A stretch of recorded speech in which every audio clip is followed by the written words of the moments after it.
class 8 9th class and first language Hindi. Lesson name वह आवाज. Lesson name is वह आवाज.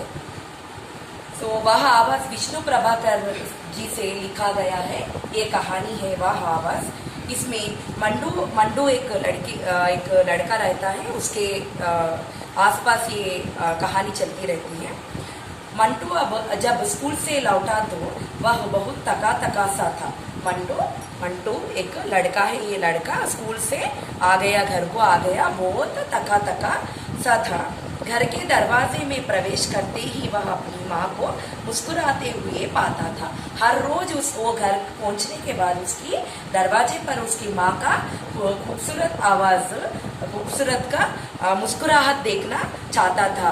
अब आज उसकी माँ वहाँ नहीं थी. हर रोज वो घर लौटते ही उसकी माँ की मुस्कुराता चेहरा देखता था, मगर आज उसकी माँ की मुस्कुराता चेहरा उधर नहीं था. आज उसकी माँ वहाँ नहीं थी. वह अंदर घुसा चला आया. तुरंत वो लड़का अंदर घुसा चला गया. उसने अपनी कमरे में जाकर बस्ता पटका और माँ की तलाश में निकल पड़ा. उसका बैग जो है उधर गिरा देके उसका माँ का तलाश देखने लगा. उसका जी कर रहा था कि वह झपट कर माँ के गले से लिपट जाए. माँ मिले तो उसको झपट कर लिपट जाना चाहते थे और रोना मुंह बनाकर उसे हाथ मिलाए. आज तुम दरवाजे पर क्यों नहीं मिले? मुझे जोरों की भूख लग रही है. उसकी माँ को वो ढूंढना रहता. उसका बैग जो है उधर छोड़ के उसको माँ को हर रूम में वो ढूंढता रहा था. वो मन में चाहता था माँ मिले तो मैं अब लिपट जाऊंगा. उसको पूछता हूँ क्यों नहीं मिले माँ आप? मुझे बहुत भूख लग रही है. जो हम स्कूल होने के बाद घर को पहुँचने के बाद हर रोज माँ के चेहरा देखते हैं, उसकी मुस्कुराहट चेहरा देखते हैं. उधर जाने के बाद हम लोग फ्रेश अप होने के बाद हमारी माँ थोड़ा स्नैक्स वो दे देती है. ये लड़का भी उसका माँ का इंतजार कर रहा था. भूख की याद आते ही उसे लगा कि वह जैसे सचमुच ही भूखा है.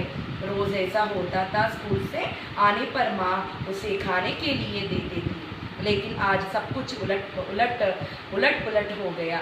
आखिर बात क्या है? माँ कहाँ गई है? वो रो रहा था लड़का. माँ किधर गई बोल के सोचता वह रसोई के पास वाले कमरे में जा पहुँचे. वहीं बैठकर वे लोग खाना खाया करते थे.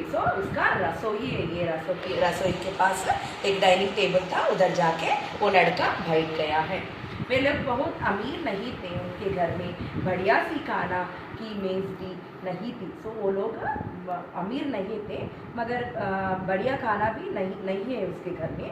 लेकिन फिर भी जिस दिन किसी का खाना होता उस दिन 2-3 छोटी मेज़ें जोड़कर उन पर चादर बिछा दी जाती है और खाना लगा दिया जाता है. थोड़ा खाने होने पर भी वो लोग संतोष से खाते थे. थोड़ा खाना है तभी ऐसा मेज़ में वो टेबल पर वो खाना ऐसा लगा के थोड़ा खाना कभी वो पूरा आइटम्स लगा के वो खा रहे थे. ऐसा अचरज में मंडू से देखा कि आज भी सब कुछ उसी तरह लगा हुआ था.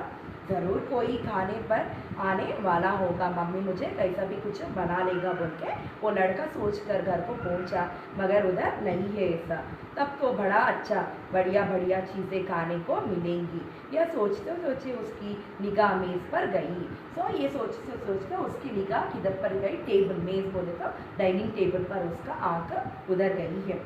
उस पर सजा था खाने का सामान. सेब, चीकू, संतर, रसगुल्ले, दाल बीजी इत्यादि.